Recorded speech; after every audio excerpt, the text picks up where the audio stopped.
In today's world, people are having to work harder than ever to achieve their goals in the face of greater competition and mountainous financial obstacles. And nowhere is it more obvious than with our children, some of whom are already overachievers at the age of 3.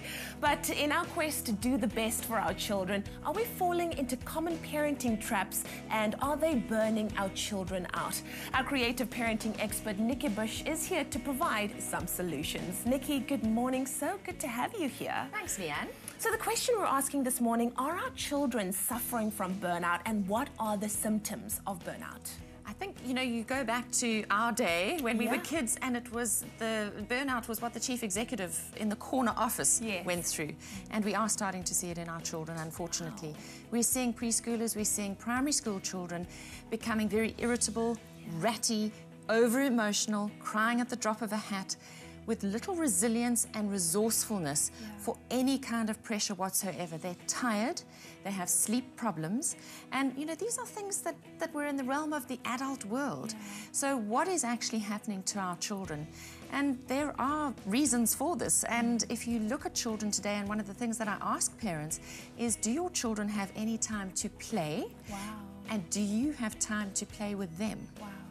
That's quite important, and I think it's such an important thing to think about, because like you said, when you come from a different generation, you might think, oh, you don't know what it was like for us. But the dynamics have changed. Every generation deals with a different kind of dynamic. What are the consequences, though, of burnout? Okay, so as I've mentioned, lack of resourcefulness and resilience. So we're looking for children who need to be very creative and come up with original thoughts to solve big problems in the world. And yet you send your children off to their rooms to play, and they come back and they say, I'm bored, because they don't get enough time to play. They are being overscheduled in terms of how many extramural activities they're doing.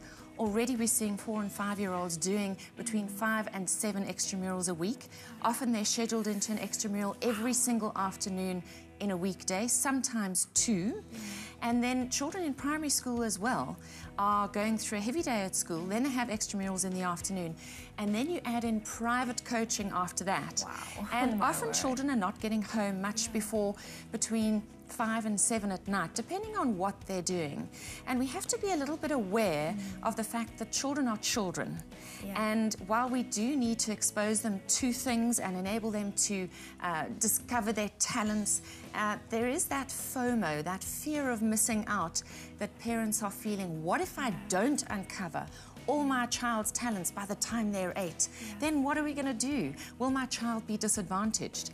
And I think we have to rethink what it means to be successful and what our children need in order to be successful. A lot of what is going to help our children in that world of work unfolds quietly in the confines of the home, the garden, when your child has time to explore and discover for themselves.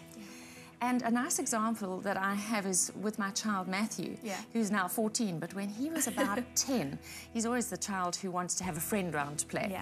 And it was on a weekend, and he wanted to know who was coming to play, and I said, no, well, nobody's coming today. And the sort of face fell, but then he got out his Scalextric set, and he started building, and he spent hours building, and I could see he was going into another world because he had time to be creative.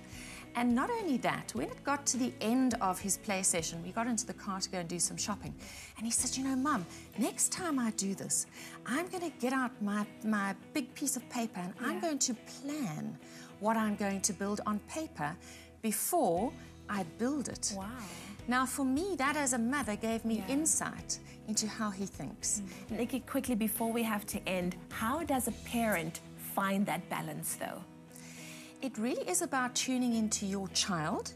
Some children can cope with a lot of extramural activities and they thrive on it. So look at your child's behavior, and other children just fall apart. I have 2 boys, and they are completely different. One child could do way more and cope with way more than another child. So really tune into your child's behavior. Those things that I mentioned at the beginning of the show, if they're melting down, take a step back and just have a look. Are they doing too much? Once again, do they have time for play dates? Do they have time to play, and are you ever playing with your children? Wow. Well, there you have it. If you are a parent who is maybe finding so much that you've learned from this, then hopefully you've gotten a few interesting and helpful tips. Find the balance between work and play. I think it's definitely going to make sure that our children are a lot happier.